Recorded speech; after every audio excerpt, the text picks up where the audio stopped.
kushanda Havasi kusia Nyaya olite Haisati ya pera Nyasha zichiri kushanda Mwari vachiri kushanda Hey! Moyo uchaporeswa Hey! Kuva murima kuyenda mucheza Nyasha dzavo hadziperi Ndakafamba nenzira dzisina chiedza Doro richindironza ndichirasika nzira Ego yakandivhara handina kuona Ndakasiya chokwadi ndichitevera zvandai Ndiri pasi asi handisi kupera Ndichiri kufema ndichiri kuda Mwari Rea paisi magumo enyaya Sikutanga kwekudzoka kwangu kwatvokwadi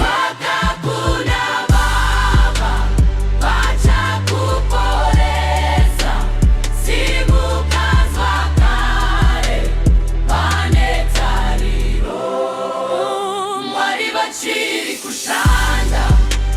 Mupenyu huchachinja Mori tena shasimuka chakare Nyasha dzavo hadziperi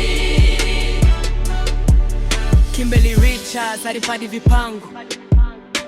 Misodzi asi moyo wakasimba Achina mata zuva nezuva Achiti Mwari pindirai mumba Sunflow achiti simuka shamwari Volts achiti usakanda mapfumo pasi Bling faro ari kusimudzira ruoko Vese vachiti hausiweka pano Yakatawa zvakaipa ndinobvuma nyasi Kuna muti wa huu ndinoti forgive me Kuna prophet angel ndinotikisa moyo Ndanga ndarasika handina kuona chokwadi Handichada hondo Ndava kudzarugare Ndava kudzoka kuna baba neruremekedzo Mwari vari kundigadzirisa Zvishoma nezvishoma ndiri kushandurwa Ndava ndiri pei Ndadzoka kwamuri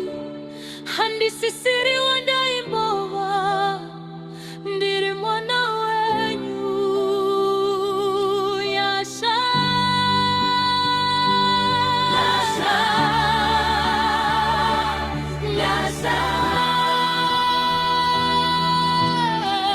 Kirikuona rudo kubva kune vamwe Chapraise vachiti simba rambai makamira Winky D vachiti shanduka nguva ichiripo Mazwi avo ari kundivaka zvakare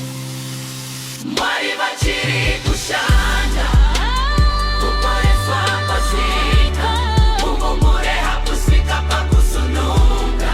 Zita rake ngarisimudzwe